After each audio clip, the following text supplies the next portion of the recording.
નારાયણ, જય કૃષ્ણ દેવ, જય શ્રી રામ। તો અમે આવી ગયા છીએ અત્યારે રાજસ્થાન, અને રાજસ્થાનમાં અમે સિરોહી ગામમાં આવી ગયા છીએ।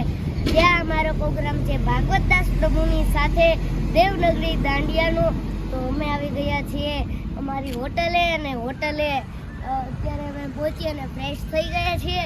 હવે અમારો એવો વિચાર છે કે હવે અમે આ જે આખું સિરોહી શહેર છે એની અંદર આપણે જે અલગ અલગ જગ્યાઓ છે અને ધાર્મિક સ્થાનો છે ત્યાં પણ આપણે જઈએ।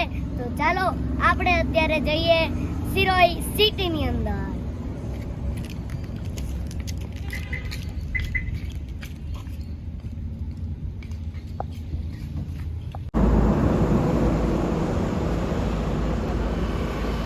જય સ્વામિનારાયણ, જય કૃષ્ણ દેવ, જય શ્રી રામ। તો આપણે ઘણા પૌરાણિક મંદિરો જોયા હશે, પણ રાજસ્થાનની અંદર એક રાજા મહારાજાઓનું પૌરાણિક મંદિર એટલે કે સક્ષેશ્વર મહાદેવ।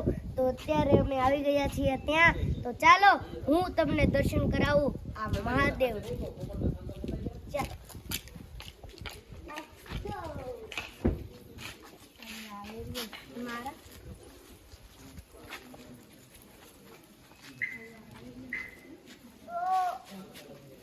મંદિરમાં આવતા જ તે બે મોટા અને વિશાળકાય એવા બે કાળા રંગના હાથી પણ જોવા મળશે, જેની ઉપર સૈનિકો બેસી અને અહીંયા મંદિરની બાજુમાં રક્ષા કરે છે, તમે જોઈ શકો છો।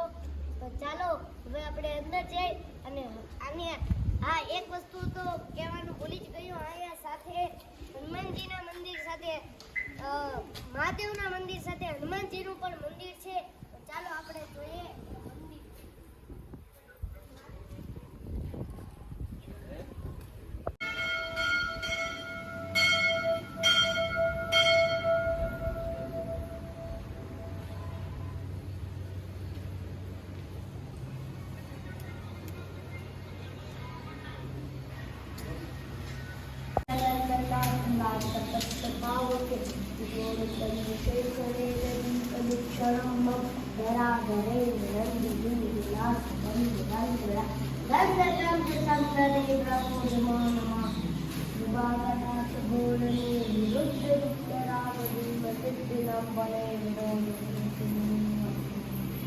ચાલો હું તમને એક મસ્તીનું ઝરણું બતાવું।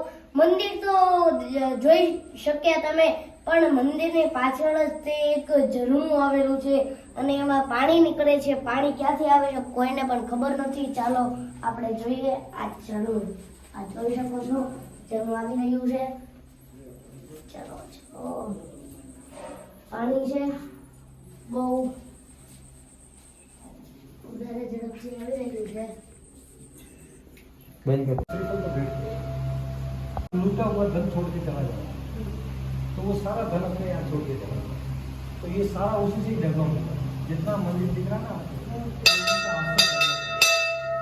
तो डेवलप होने के बाद में यहाँ त्रिकाल पूजा होती है। त्रिकाल पूजा हम रात को 2 बजे उठते हैं, 2 बजे, और 3 बजे हमारे यहाँ पूजा होती है रात को, पहले पूजा। भगवान को बाल रूप में हम तैयार करते हैं। फिर सुबह की पूजा 6 बजे। તો આપણે ગુજરાતમાં અનેકો પૌરાણિક મંદિર જોયા, તો આજે આપણે રાજસ્થાનનું પણ એક પૌરાણિક મંદિર જોયું ને। તો તમને આ મંદિર કેવું લાગ્યું, એનો ઇતિહાસ કેવો લાગ્યો?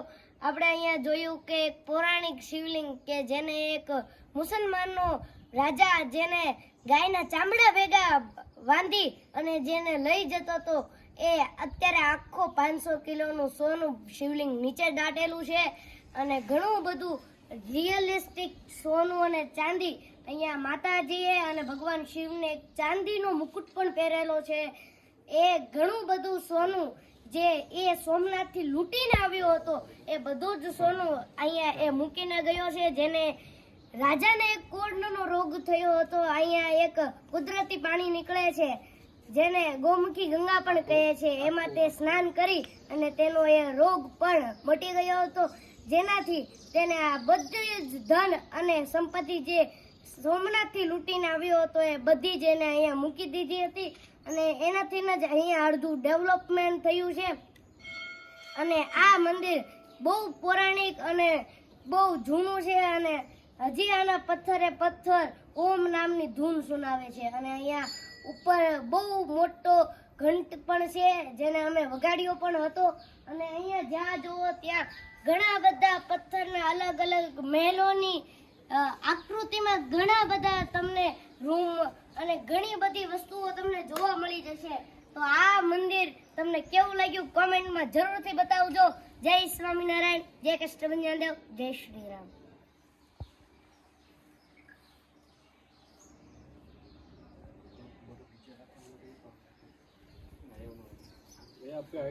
તો આ મેં કરાવ્યા તમને સાનેશ્વર મહાદેવના મંદિર.